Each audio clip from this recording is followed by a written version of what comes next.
আবরণের ঘাড়। শালা, তোর মুখে আবার দোষগুণের কথা আসে। হাস্যকর। আমার যদি কেস খেতে হয় দেখিস তোর কি হাল করি। আবরণ হেসে দিয়ে মীরাবের কাঁধ জড়িয়ে ধরল। পায়ে পা মিল, হ্রস্ব ইকার অয় হাঁটতে লাগলো। চারপাশে সবার দৃষ্টি তাদের দিকে। ইতিমধ্যে সম্পূর্ণ ভার্সিটিতে তার হেডের সাথে করা বখাটেপনা ছড়িয়ে পড়েছে। এই কাজ যে রেটিং ছেলে করেছে সেটা ভালোভাবেই বোঝা যাচ্ছে। কেস খেলে আমি আছি না। ও নামে যে কেস করবে তার জন্য ফাঁসির দড়ি নিয়ে হাজির হবে আবরণ জাইদ। মেয়েদের মতো মুখ বাঁকালো মীরাব। দুজন গলাগলি করেই মাঠে পা রাখল। সামনে, পেছনে, ডানে, বামে যাদের পেরিয়ে যাচ্ছে সবাই এক পলক হলেও দেখছে তাদের। দাঁড়ি, মীরাবের সন্দেহ হলো, এদের কি হলো? বানর দেখছে নাকি? মানুষ কি কখনো দেখেনি? হাঁটতে হাঁটতে মাঠের এক সাইডে চলে এলো তারা। সেখানে সানি আর মিহি দাঁড়িয়ে আছে, সাথে ক্লাসের আরো কয়েকজন। দোস্ত, উইহেদের সাথে বেও আকাল দবি করেছিস। পুরো ভার্সিটিতে খবরটা ভাইরাল হয়ে গিয়েছে। সানির কথা শুনে আবরণ তার কাঁধে হাত রাখল। শক্ত করে হাত রাখায় ব্যথা পেল সে। কাঁধ নিচু করে ছাড়িয়ে নিল আবরণের থেকে নিজেকে। চোখ মুখ কুচকে নিল সানি। সত্যি, খবরটা হাওয়ার গতিতে ছড়িয়ে গিয়েছে। এই অকাজটাকে করলো, জানিস সবার মুখে মুখে তোর নাম। তাতে আমার বা লছেরা যাবে।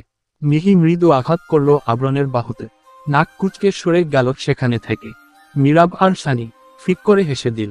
আশেপাশের সবাই আর চোখে দেখছে তাদের। সবার মুখে আবরণ জাইদের নাম থাকুক, সেটাই আমি চাই। তাহলে অন্তত কারোর সাথে ঝামেলা হবে না, আর না টিসি পেতে হবে। বা লের ভার্সিটি আর কত বদলাবো। বুক অড় হয়ে গেলাম টিসি নিতে নিতে। আর তারা দিতে দিতে হয়রান হয় না। মীরাব খানিক হেসে বলল, তুই একাই নিস, যারা দেয় তারা তো ভিন্ন। মাথা নাড়ল আবরণ, চুলগুলো হাত দিয়ে নড়াচড়া করে বলল, চল ক্লাবে যাব।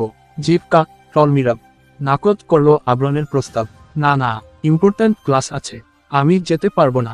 আবরণ ক্ষুব্ধ দৃষ্টিতে তাকালো মীরাবের দিকে। তাতে যেন কিছু যায় আসে না তার। উল্টো ক্লাসের দিকে পা বাড়াল। আবরণ পেছনে থেকে চেপে ধরল মীরাবের ঘাড়। দাঁতের দাঁত চেপে টেনে নিয়ে যেতে যেতে বলল, তোকে ছাড়া তো আমি যাব না। তুই যাবি না, তোর ঘাড় যাবে। ডব দিস, ক্লাস তোর কোন বাপ করাবে? কেউ কি আছে ভার্সিটিতে? বিসি একসাথে কতগুলো ক্লাস নিবে? শালা লুজার। মীরাব মুখ ভোতা করে আবরণের সাথে যেতে লাগলো। সানি তাদের পিছু পিছু আসছে। সে সব সময় আবরণের থেকে দূরে থাকার চেষ্টা করে। আবরণের এক একটা মা রপিঠে তবলা বাজিয়ে দেয় তার। সম্পূর্ণ ঘটনায় যেন শ্রেয়না গ্রোগাসে গিলে নিল।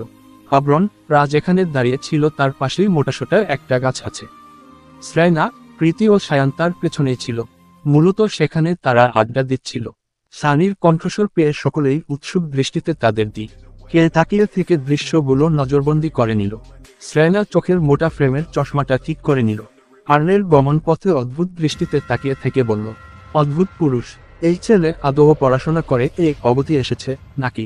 শিক্ষকের কপালে বন্দুক তাক করে মুখি দিয়ে বলেছে, 5 নম্বর দে, না হলে এক্ষুনি খুলি উড়িয়ে দিব। শ্রেয়নার কথা বলার ধরন দেখে দুজনেই ফিক করে হেসে দিল। প্রীতি সায়ানের কাঁধে হাত রেখে হেলান দিয়ে বলল, যাই বলিস, ছেলেটা কিন্তু মারাত্মক কিউট।